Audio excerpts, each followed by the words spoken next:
Hello mes demoiselles and welcome back to a brand new video here on my channel. My name is Tricia and I'm a content creator.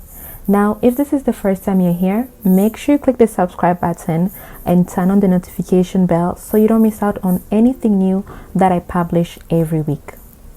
This week's topic is all about period etiquette. I believe the tips shared in this video will be of benefit to many women. For those who may not be aware, periods are a natural phenomenon for the body of females, and this happens every month or so.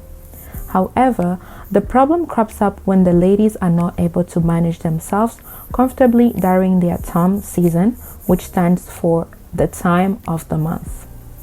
As false as it may sound, some ladies lack the notion of how to menstruate properly. But it is very important to consider that menstrual hygiene is a thing, regardless of how irritated you may feel due to the symptoms that your body is experiencing.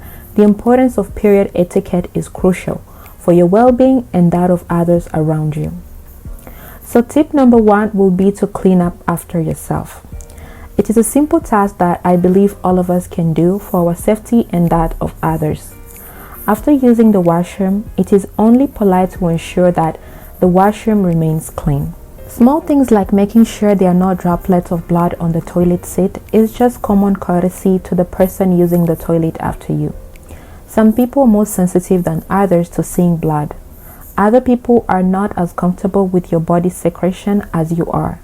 So please, let's save some lives by double checking the toilet seat and pot to ensure that there is no unsightly blood in the pot that hasn't been flushed properly or unwiped droplets on the toilet seat.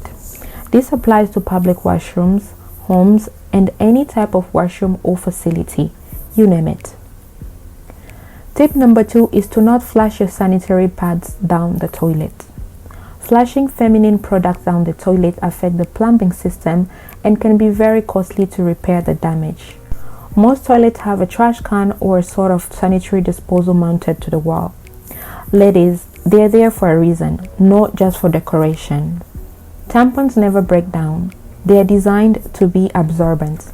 This means, unlike toilet paper, if it gets caught on something on its way down the drain, it does not dissolve.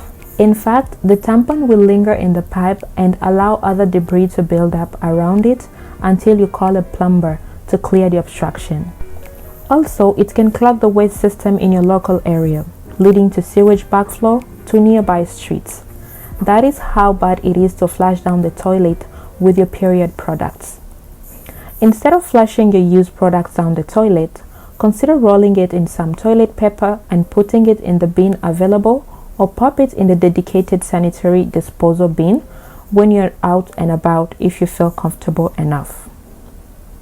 It is polite to wrap up your waste so that somebody else doesn't have to look at it when they open the bin. This leads me to my next point. Ladies, if you're paying your friend or just someone a visit at their place, please do not leave your used products in their washroom. Kindly fold them very well in a way to avoid any discharge or leakage, and safely place it in your bag or purse, what have you, until you get home or somewhere you feel comfortable enough to dispose it. You are not doing this because you are ashamed of anything, but it's just a matter of self-respect and consideration for the hosting party. Think twice before you just toss your discharge anywhere, anyhow. Be mindful and very cautious of this. Tip number 4 is to not overshare. Whatever is going on in your body should be kept the way they are, personal, unless there is a valid reason for which you have to share, but again, there is a place and time for it to be discussed. This should be regarded as a personal matter, as opposed to a secret. There is nothing wrong with you sharing such sensitive information, but perhaps you want to assess how close you feel to people and what access you feel people should have to your life before disclosing such information about you. Sharing such information without an established relationship can feel like a guilt trap or forced intimacy for some people, which can make them uncomfortable being around you. Whenever you find yourself starting a sentence with, "I'm sorry if this is too much information," I will advise you to pause and assess if it is the right person, the right timing, the right context, and what you will get from sharing that piece of information that you are so willing to get out.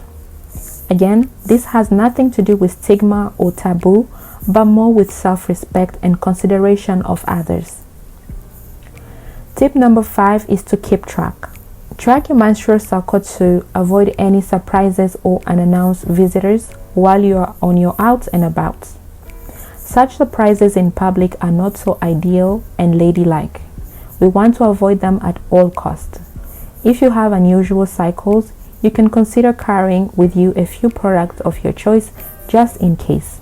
And usually it is great to have a spare tampon or pad with you just in case you meet a friend in need. You never know. Some of us are on our A games and some are still trying to manage. And that's okay. It is part of the self-awareness process. There's no competition or comparison. And that is why I'm sharing these practical tips with you today in hopes to help you develop your menstrual management skills. Tip number 6 is to empty your disposal bin every now and then. Did you know that blood starts to smell after being in contact with oxygen? You can only imagine the odor. Think of rotten meat. That means do not keep these types of products around in your house or bathroom for too long. They will start to discharge very interesting and uncomfortable odors. And this leads me to my next point. Some people wonder how often they should change their sanitary products. My answer is, do not leave pads in your underwear full of blood for too long, given that they will start to smell and can even cause infections. Last but not least, remember to take care of yourself during this time of the month. We all know that this can be a tough period to get through.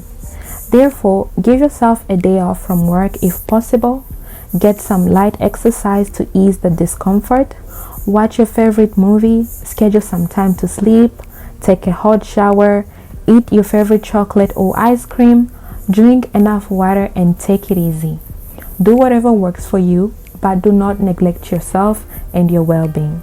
And that marks the end of our video for today. I hope you found it helpful, and if you did, kindly let me know in a comment below, and don't forget to like this video and subscribe to the channel for more content. Thank you very much for watching and see you soon. À bientôt, mesdemoiselles.